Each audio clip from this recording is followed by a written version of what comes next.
Now that we've covered interferences, I want to define two important terms in analytical chemistry, and they are matrix and matrix effect. So let's start with matrix. Matrix. What's a matrix? Whoa.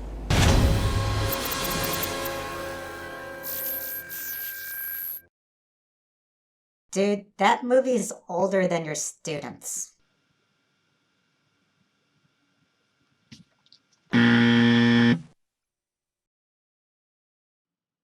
Anyways, a matrix is everything in the sample that's not the analyte. So everything in the sample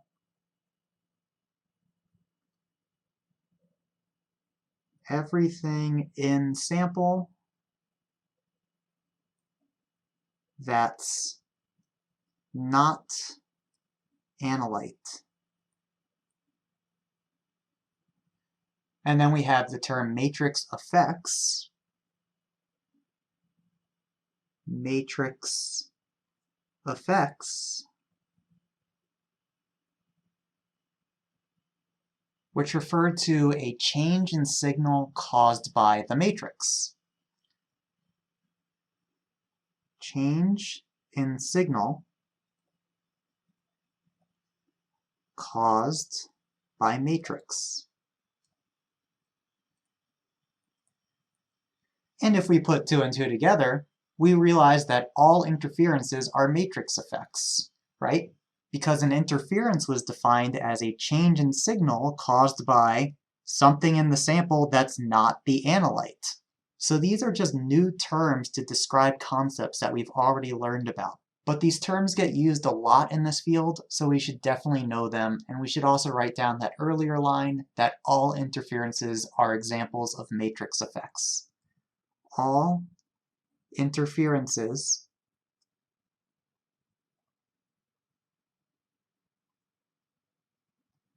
are examples of matrix effects.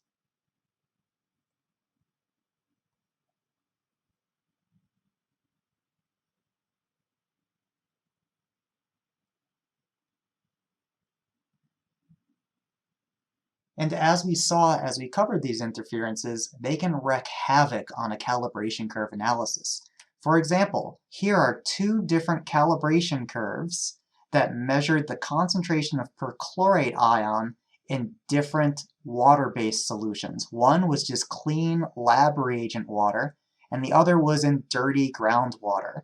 And despite having the same concentrations of perchlorate, we got two very different sets of signals based on which water they were mixed in. If their standards were made from these clean reagent waters, but their unknown that they were studying was based on groundwater, then they can't measure that unknown and plug it into this curve. They would have to make sure that the standards had the exact same matrix as the unknown. In other words, they would have to mix in all of the chemicals that are present in groundwater but not the clean water and put them into the standards at the same concentration so that the standards exhibit the same interferences as the unknown is going to. Then we can do a calibration curve analysis. This takes a lot of effort, and it might be impossible if you don't know what those other chemicals are that are in the unknown. And so when these challenges arise, it can be better to just use a different analysis method that's more work, but more reliable. And this is called the standard addition method. So let's start writing some notes. So, standard addition.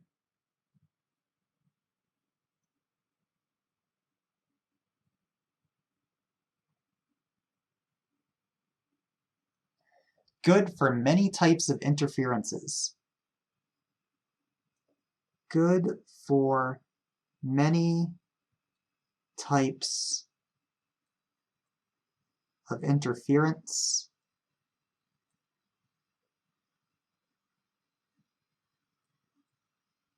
Especially when the sample composition is unknown or complex. Especially when sample composition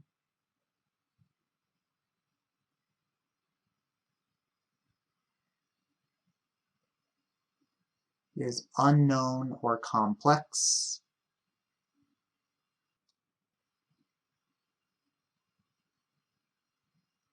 The reason being what was previously described. If the sample is unknown or complicated, it can be impossible to create reliable standards and blanks to compare that unknown to. Impossible to create reliable standards and blanks.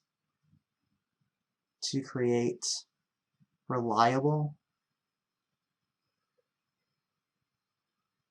standards and blanks. Because even the blank would have to have all of those chemicals other than the analyte, right? That's the definition of a blank. It's everything that we're trying to ignore so that we're only measuring the analytes. Now I'm going to write down a description of what the method is, but it probably won't be very clear from just this. So then we will follow this with a visual, but let's just get the notes down for reference. So here's the method.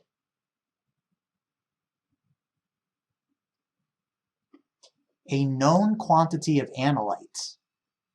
Known quantity of analyte. And what do we call such a solution? Well, we should know by now a known quantity of analyte solution would be a standard. So a standard is added to the unknown and the signal change is measured. Is added to unknown and a signal change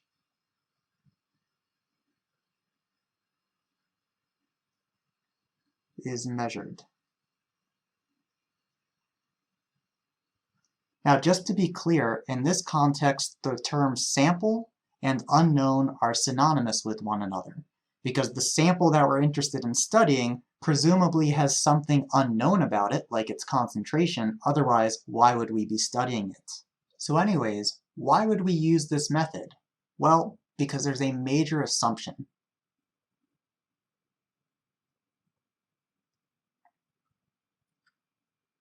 The analyte in the standard solution will now be exposed to the exact same degree of interference as the analyte that's in the unknown. Let's write that and then clarify it further with a visual. Standard exposed to exact same degree of interference, exact same degree of interference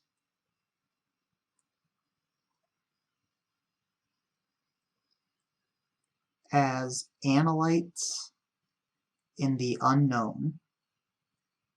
Analytes in the unknown. And with that written, let's clarify with a visual slide what's going on. Imagine that we have some unknown sample solution where we have an analyte and we know the analyte's identity, but we don't know its concentration. So we'll still refer to that analyte as X. And then this analyte is mixed in the solution with other chemicals A through D, and these other chemicals might affect the signal that we're measuring about that analyte. And then let's imagine that we use our classic calibration curve analysis method by developing what we will now refer to as external standard solutions. External meaning that these standard solutions are made completely independently and outside of the actual unknown that we're studying.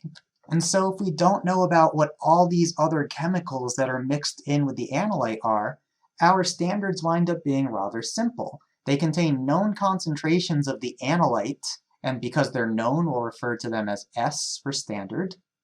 But the other chemicals won't be present. And as we've been discussing, that's going to cause problems with our analysis when we try to compare this sample to these standards and whatever calibration curve we make from them. So to summarize the issue, if chemicals A through D affect the signal and the standards do not have those chemicals, the analysis on the calibration curve will go wrong. Now let's imagine that we prepare a small volume of standard. So we still have a known concentration of the analyte, which still has no other chemicals in it, but then we're going to put the standard directly into the unknown and mix it all together. Now that standard is also exposed to these other chemicals, A through D, which means the standard will be affected in the same way that the unknown concentration of that analyte is affected. The playing field is now level, and we remove that discrepancy where some of our solutions have numerous chemicals in them and some solutions do not. Everything is exposed to the same environment, or to use one of our new terms, everything has the same matrix. However, having everything mixed together does create a more convoluted situation, and so we need to learn how to analyze the data when we use this method, as opposed to what we've been learning in the past. The next couple of videos will deal with that analysis method.